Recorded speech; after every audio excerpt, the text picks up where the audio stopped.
হঠাৎ বিপদ এসে সব কিছু এলোমেলো করে দিল। তো আল্লাহর উপর ভরসা রাখছি, আল্লাহই পারেন সব কিছু ঠিক করে দিতে। আসসালামু আলাইকুম, কেমন আছেন সবাই? আশা রাখছি আল্লাহর অশেষ রহমতে সবাই ভালো আছেন, আমরাও ভালো আছি আলহামদুলিল্লাহ। তো আমরা অনেক বেল করে ঘুম থেকে উঠেছি, আমি আর আমার দুই বাচ্চা।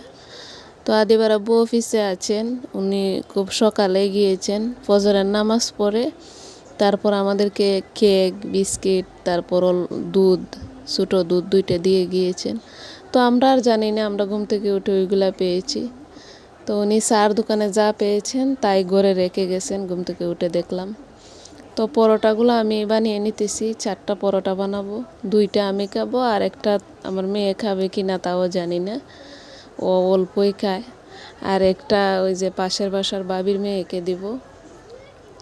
তারপরে যে পরোটাগুলো বানিয়ে ভেজে নিতেছি। আসলে চা দিয়ে পরোটা খেতে খুব ভালো লাগে আমার। কার কার ভালো লাগে কমেন্টসে জানাবেন। আর এই যে ভিডিও করার সময় আমি কখন যে মোবাইল খাড়া করে রেখেছি, আসলে ভিডিও একটু সুন্দর হয়নি। তো এই যে দেখেন আমার মেয়ে ডিম চুলিয়ে নিতেছে, মাশাল্লাহ ও খুব সুন্দর করে ডিম চুলাতে পারে। তো যেদিন ওকে ডিম চুলাতে দেই না, ওই দিন ও খুব কান্নাকাটি করে যে আমাকে দিলা না ডিম চুলাইতে। তো আমি চেষ্টা করি ওকে দিয়ে ডিম চুলানোর। আসলে বাচ্চাদেরকে ছোটোখাটো কাজ দিয়ে রাখলে ওদের মনও ভালো থাকে আর তেমন একটা বিরক্তও করে না। তো এই যে আমরা নাস্তাটা বানিয়ে নিয়েছি মা মেয়ে মিলে। তো অনেকেই বলতে পারেন যে বাচ্চাকে এত চা কেন? আসলে আমার মেয়ে কাপ ভরে চা না দিলে খায় না। তো আমি কি করেছি, অল্প লিকার দিয়ে দুধ চিনি দিয়ে দিয়েছি ওকে চা, আর আমার এটা বেশি লিকার। তো এই তো আমরা নাস্তাটা করে নিতেছি মা মেয়ে। আর পাশেই আমার ছেলেটা আছে, ওর হাতে একটু পরোটা ভেঙে দিয়েছি, ও খাচ্ছে। তো আমার আর মেয়ের খাওয়া শেষ হলে ওকে চেষ্টা করব একটা ডিম খাওয়ানোর।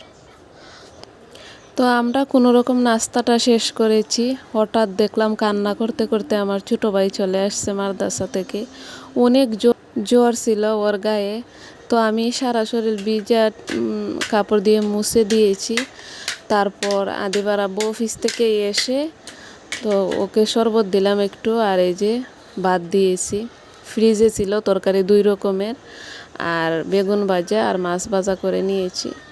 তারপর ওদেরকে ডাক্তারের কাছে পাঠিয়ে দিয়ে তো আমি যে একটু সেমাই রান্না করেছি, আর কয়েকটা তেলের পিঠা, আর কিছু আলুর চিপস, কিছু চিপস ভেজে নিয়েছি, আর একটা পুডিংও বানিয়ে নিয়েছি।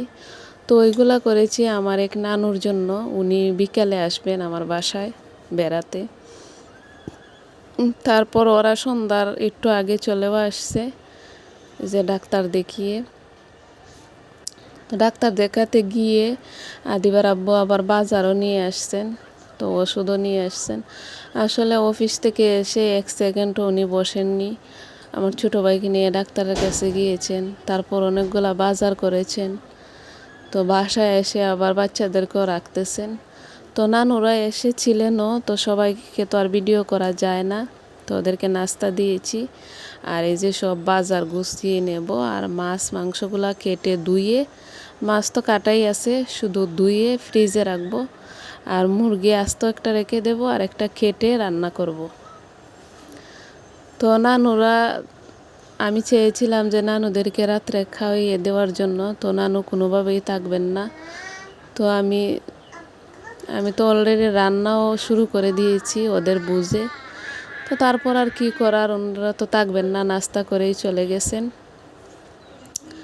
তো রান্না করার সময় আমি আর কোনো ভিডিও করিনি। এই যে রান্না করেছি কাঁঠাল বিচির ভর্তা, শুটকির ভর্তা ছিল, ডাল ফ্রিজে ছিল, বের করে গরম করেছি। আর রান্না করেছি রুই মাছ ভেজে তারপর মুখি দিয়ে রান্না করেছি।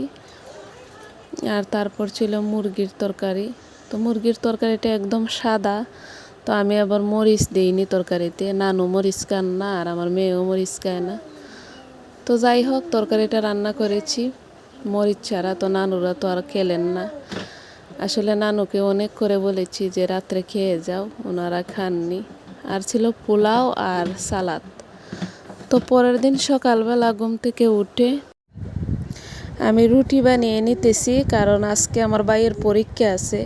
পরীক্ষার আগের দিনই ওর জ্বর উঠেছে, তো ওষুধ খাওয়ানোর পরে রাত্রে ঘুমিয়েছে, তো একটু দেখলাম সকালে ভালো, তো পরীক্ষা তো দিতেই হবে। তো আমি রুটিটা বানিয়ে তারপর গরম পানি করে ওকে গোসলও করিয়ে নিয়েছি সকালবেলা, আর ওষুধ খেয়েছি। আলহামদুলিল্লাহ মোটামুটি সুস্থই লাগতেছে। আসলে আব্বা আম্মা সারা থাকে আমাদের কাছে, তো আমরা যত্ন না করলে আর কে করবে। তো আমাদের বাড়িতে অনেক ভালো ভালো স্কুল মাদ্রাসা আছে, ও তো পড়তে চায় না, তাই ওখানে এনে ওকে ভর্তি করিয়ে দিয়েছি। যাই হোক, এই যে রুটি খোলা দিয়ে আদিবার আব্বুকে অফিসে নাস্তা পাঠাবো, আর আমার বাইককে খাওয়াইয়ে তারপর পরীক্ষাতে পাঠাবো। তো ওইদিকে আমার ছেলে ঘুমিয়ে আছে, তো তাড়াতাড়ি আমি রুটি কুলা দিয়ে নিতেছি। আর তরকারি তো আগের দিনের আছে, চিন্তা নেই, শুধু রুটি বানিয়েছি। তো একটা লেগ পিস দিয়েছি আর 2টা রুটি দিয়েছি আমার বাইকে। তো ওই একটা রুটি খেয়েছে, দেখেন জ্বরে কি অবস্থা হয়ে আছে ওর। তো এই যে ওর খাওয়া শেষ, তো আমি ওইগুলো খেয়ে নেব, আগে ওকে পরীক্ষাতে পাঠিয়ে দেই। তো পরীক্ষা দিয়ে আবার বাসায় চলে আসবে বলে দিয়েছি যে বাসায় চলে আইসো। তো ওকে পাঠিয়ে দিয়ে ছেলে মেয়েকে মুখ ধুইয়ে খাওয়াইয়ে দিলাম, তারপর ঘরের টুকটাক কাজ করেছি। তো বিকালের দিকে আদিবার আব্বু ডিম আর পাউরুটি নিয়ে আসছেন। আসলে আমার ঘরে ডিম আর পাউরুটি একটু বেশি লাগে, আমার মেয়ে ভাত খেতে চায় না, বিভিন্ন সময় পাউরুটি ডিম দিয়ে অনেক কিছু বানিয়ে দেই। তারপরে এই যে দুধ গরম করে নিয়েছি বিকালের দিকে, আর পাউরুটি ভেজে নিয়েছি ডিম দিয়ে। তো এটা হচ্ছে আমাদের বিকেলের নাস্তা। আমার ছোট ভাই, আমার মেয়ে আর আমরা দুইজন মিলে নাস্তাটা করে নেব। তারপর তেমন কোনো কাজ নেই, তরকারি তো রান্নাই আছে, আর ভাতও আমি রান্না করে নিয়েছি। তো ভাবলাম যে নারকেলের পিঠাগুলো ভেজে নেই, ভেজে ভুয়ামে রেখে দেব, ওইগুলো অনেক দিন মশমশা থাকবে, যখন ইচ্ছে তখন খাওয়া যাবে। তারপর একটু খাটটা মুছে নিতেছি। আসলে ছোটো বাচ্চা নিয়ে সবসময় সব কাজ করা যায় না, যখন যেটা চৌকে পড়ে আমি ওইটাই করে নিই। তো ওই যে খাটটা মুছে নিতেছি। তো দোয়া করবেন সবাই আমার ছেলে মেয়ের জন্য, আমার ছোটো ভাইয়ের জন্য, আমাদের জন্য, আপনাদের জন্য অনেক অনেক দোয়া রইল।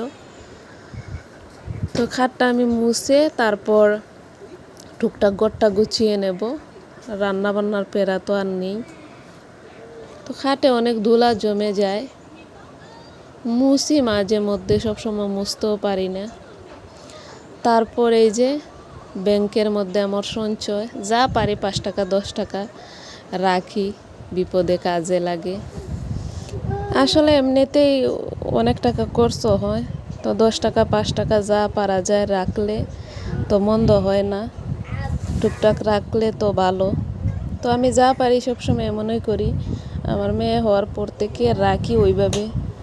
তো বিপদে পড়লে আবার বেরও করে নিই, যদি টাকার দরকার হয়। তো ব্যাংকে টাকাগুলা ভরে তারপরে যে একটু কষ্টেপ দিয়ে লাগিয়ে নিতেছি। তারপরে যে কাপড়গুলা বাইস করব, আর ব্যাংকটা মুছে উপরে রেখে দেব। নিচে রাখলে ওইটা নিয়ে শুরু হয় মহাযুদ্ধ, আমার ছেলে মেয়ের টানাটানি। আর ওই যে দেখেন আমার ছেলের যন্ত্রণায় চেয়ার উপরে রেখেছি। তো ভালো থাকবেন সবাই, দোয়া করবেন আমাদের জন্য, অনেক ভুল ত্রুটি আছে, ক্ষমা সুন্দর দৃষ্টিতে দেখবেন। আল্লাহ হাফেজ, আসসালামু আলাইকুম।